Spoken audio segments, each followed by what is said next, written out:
federal and local partners with us at this event. You will see marked police cars. Hopefully you won't see the detectives in plain uniform. We'll have camera surveillance. We'll have every type of surveillance possible because we want this to be a safe event for not only the people that are participating in the parade, but the people that are coming out in the parade. What we want to say, and I'll step over to the map here in a second, the route is reversed this year. So we'll be going, instead of going to the airport, it'll start at the airport and then end up at the Vinoy Park area. The most important thing we want to tell people is if you're going to the pier to have lunch, have your vehicle out of the pier by 4:30. If not, your vehicle will be there until the parade is over with. So the key thing is we'll start doing what's called a soft closing at 7 o'clock in the morning, but at 4:30 we will have a hard closing, and if your car is in the pier, you will not be able to get it out of that location. So I'm going to walk over and show you direction to the map, and then after that I'll ask Ms. Nicole to come up and answer any questions if you like. So as you can see, the staging area is going to be at Albert Whitted. That's where everybody's going to stage here. Then the parade will go northbound through Bayshore to up to Vinoy and curve around. So anybody that wants to see the parade, you can line up along here. We have a free speech zone there also for anyone that wants to come out and protest. That'll be a designated area from there. So again, 4:30 is the main thing. You need to have your cars out of the pier or in the pier by 4:30. With that, Nicole? Thank you. I just want to say a big thank you to the City of St. Petersburg, especially the Police Department, Mayor's Office, everybody. We work really closely with the city to plan our events and have for years. So we're really excited for this season. If there's any questions. Yeah, so we got an email saying that there was actually going to be a dress code, only like 1.5 inches of cleavage allowed, only a certain amount of midriff, and shorts have to be fingertip length. Where's this dress code coming from? Is there a dress code this year?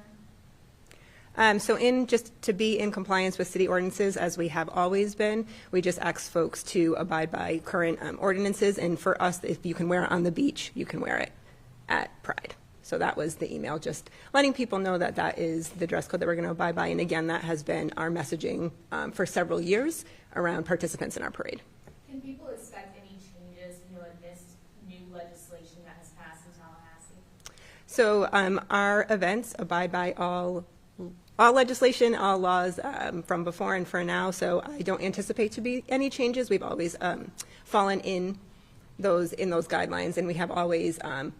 I've only been here a couple years, but for several years, we have given our participants the same messaging, and which again keeps us within those guidelines.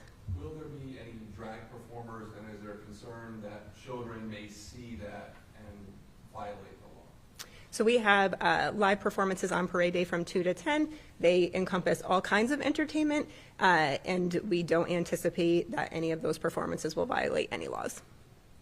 Do you anticipate protesters, and if so, to what extent?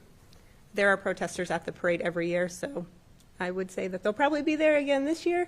And in terms of us as organizers, that is not something we don't engage in. We don't really spend a lot of time over there, so I don't really have any sort of answer for what that will look like. We just have the free speech zone that PD helps us set up, and they're free to be there. Can you speak to just how important this year's Pride Parade is Absolutely. compared to other years? Yeah. So in terms of the legislation that is happening in Florida and around the country, it is more important than ever for folks to show up to support the LGBTQIA community. That includes folks within the community, allies. Speaking for myself and St. Pete Pride, we 110%, there's nothing wrong with being queer, with being trans, there's nothing wrong with drag. This is a part of everyday life for so many people around the country, and we just encourage anybody who isn't sure what drag looks like, who maybe isn't sure what a Pride celebration looks like, to come on down and celebrate us. It is an all-ages event. It is family-focused, family-friendly, always has been, always will be. And just to your point, now more than ever, we need support from folks out in the community. How important is this event to the city of St. Petersburg? It's one of the largest events, here in our area. And again, thousands and thousands of people are expected to come. You've gotten a lot of support, obviously, from the mayor with the flag raising. But just how important is this event for the entire city? don't know if you want to speak for this. It's very important. And our key thing is just to make sure that this is going to be a safe event. It's very good for the economy here. People get a chance to see our city. So we just want to make sure, just like any event that we have in our city, that we make it safe. And again, like under the mayor's direction, that we want people to come. We want people to come to Nicole's event. Like, this is the largest one in the Southeast. Is there a reason why it's reversed this year? Well, we just thought it was better for traffic and planning. It just, like I said, each year we have it, we say, okay, it's better for a staging area to start at the Albert Whitted, so we can line everybody up. We can check out all the floats just to make sure they're safe, and then we can just step off from that point. Now, why is there, this need to have, not just local agencies, also state agencies, but also bringing in federal agencies to help, support and keep this, a safe thing to attend? Okay, like I said, we've done this year after year. I'm just telling you, last year we had all our partners. The year before that we had all our partners. So just because we're adding in a federal agency, I just said that because, again, the federal agency was there last year, the year before that. For the past 9 years that I've been here, it's always been those 3 partners. What is normally your biggest concern when it comes to, there being such a large event in the city? Anytime we have a large event in our city, the biggest concern is safety for the people that are attending the event and the people that are in the event. So whether it's opening day at the Rays game or MLK parade, it's always safety each and every day. That's what the police department worries about, is safety in the city. Any tips that you can give to people who may be attending this for the first time? What should they know? Sure. So the biggest thing is we want people to come out to see the event, but if you see something, say something and do something. So if you see something suspicious, please dial 911 or use our tips line so we can make sure we can check it out and make sure, again, that the event is safe for everyone that is attending. What was your biggest, area or problem that you had last year or safety concern that, you don't want to see a repeat of? I hope we have the same thing we had last year. We had no issues last year. So the year before that, no issues. So that's what we want to continue to have, no issues at this event. In the last year, has there been any issues with incidents against LGBTQIA identifying people in St. Pete? No, we've had people that have come here and protest, but again, everybody kept their distance. Everybody stayed a safe distance away from each other. So again, in the past 9 years, we've had people come here and protest, but at the same time, people have been very respectful of each other, and that's what we expect out of this one. We're not going to tolerate anything else but that. Have you heard any online chatter, any kind of intelligence or anything that, in light of everything that's going on with the political climate, that, people could be looking to come here and cause a disturbance? Well, we monitor every event that we have here, so we'll be looking at that. If we do see something like that, we're going to address that as we see fit for that.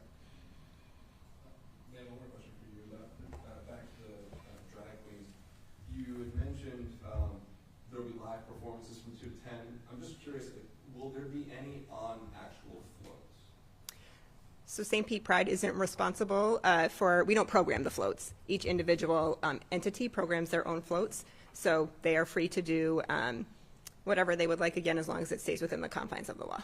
What if it does not, what if they show up and it goes against rules that legislation passed? Yep, we've reached out to all of our performers and are pretty clear on what is and isn't allowed. And again, this is not any different than years past. They all receive the same etiquette information when they register, and it has not changed from years past. So if there is anything that seems like an issue, we will be partnering with PD to help sort that out and make sure that that we follow all the laws and legalities that we need to. And we know several other groups across Florida, canceled their Pride events, obviously because of the legislation. Why did you guys decide to keep your event going? We had multiple conversations with our legal team, with the city's legal team, and really due to the city's support and their interpretation of the law, which was the same as our legal team, we decided to move forward because we have not and do not do anything that is in violation of any existing laws or any new ones either. What would you say to any LGBTQ watching this story to try to convince them to go to this parade? How important is it that they're a part of it as well? Sure. So I don't want to convince anybody to come. We absolutely believe everyone needs to be informed of what is happening politically, about the safety measures, and to make the decisions that are best for themselves, for their families, and in the way that they are the most comfortable. I will just reiterate Chief's point that for the past however many years, there has not been an issue. And similarly, we're employing all the same strategies this year, and we don't anticipate there to be any issues this year either. Can you talk about the difference between the trans parade that's happening at 5:30 and regular Pride Parade that's happening at 6? Sure. So the Trans March is an opportunity for members of the trans community and their allies to have their own time to march and their own opportunity to express how they are feeling in this moment. And that leads off from Benoit and marches up towards the start of the parade at Albert Whittard. So at that point, the folks that march have the opportunity to either join a parade contingency if they are, or to head back for the rest of the event. Is that something you normally do every year? Yes. And you're trying hard to this year sort of have fun, not let this overshadow Yeah. what this day means and how much fun it is. Yeah, absolutely. In terms of St. Pete Pride events, this is our 21st year, so we've had 20 years, minus COVID, years of just successful events celebrating the LGBTQIA community, celebrating the city of St. Petersburg and their support for us. And that was our goal going into this event. We built in some contingency plans just in case. Fortunately, we haven't had to use them, so we're just really, really excited to be able to host these events safely in partnership with the city and to provide an opportunity for the community to come out and celebrate who they are, which right now is just so desperately needed. So what are those built-in contingency plans? Well, thankfully, we didn't have to use them, but we had some partners with some private land that were open to letting us host a smaller version of Pride on them if we had to go that route, but we did not have to. Chief, will police officers be watching the people on the floats, potentially a drag performer? Could there potentially be an arrest if one of those performers crosses a line? I'm just wondering, like, are they going to be watching to follow the law that was passed, in Tallahassee? We are going to enforce the law that was passed. We've already worked things out. If we see an issue, my team and I will contact Nicole. Nicole has her marshals throughout. She will give them the warning like they're supposed to give the warning. Then after that, we'll take action that needs to be taken. Again, this is an event for people to come out and enjoy the day, but if you break the law, we will enforce the law. Just that simple. What do you think it says about the city, about St. Petersburg, that despite this crazy political climate, we're still embracing Black history with the mural and also our Pride Parade just a few days later? I'm not here to talk about the political part of it. That you can talk to the politicians about that. What I'm here to talk to you about is safety for the event, the partnership that we have with Nicole and the group, and again, our job is to make sure that it's a safe event and to make sure that people work within the confines of the law. Chief, have you seen any increase in, kind of going up with what you had said about monitoring online, have you seen any increase in threats or things that you're concerned about this year, past years, related to Pride? We haven't seen anything recently, but we're still monitoring. After the event that happened in Pulse, that's when we really geared up for our Pride events, and we've been working off that same format since that incident happened. So, again, we're going to continue to monitor where we can monitor. There's some people that probably are not using the internet to talk to each other. So we're going to be prepared for anything and everything. And again, it's an event to make sure that people can come out and enjoy the event.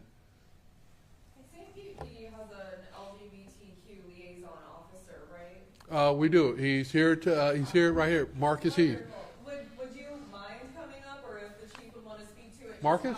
how that helps you guys in events like this? He wasn't prepared, but here you go. All right. Could we have you introduce yourself, say and spell your first and last name? I'm Major Marcus Hughes, Markushughes, Hughes. And your formal job title? As part of my other duties, I'm also the LGBTQ liaison for the St. Pete Police Department. And what role will you be playing in safety for this upcoming event? So behind the scenes, I've been working with Nicole and her team and our special events crew to make sure that we can get everything planned correctly and to ensure the safety of the events as it moves forward. I'm also answering a lot of different questions that the community may send in asking about their concerns with legislation or safety at the Pride event. And the weekend of Pride, I'll be out there working with all the officers and just being able to observe and make sure that everything can go off without a hitch. Is a lot of this aspect of your job just communication based with all of these changes that now need to be adhered to? Yes. I think there is some concern in the community about, is it safe to come out? What's changing with Pride? Is it going to be the same Pride that we've had years previously. And yeah, I said, and it's one of those, the message is you can come out, you can be yourself, you can dress how you want, you can express yourself. Just make sure that we fall in the right legislation. And we've always done that. If there's something that's reported to us, we've always gone out and educated and said, hey, you can't wear what you're wearing, or you can't be partially nude, or whatever the rule is. And we've always had great compliance because everyone wants to have a good time. They want to express themselves and have a good time.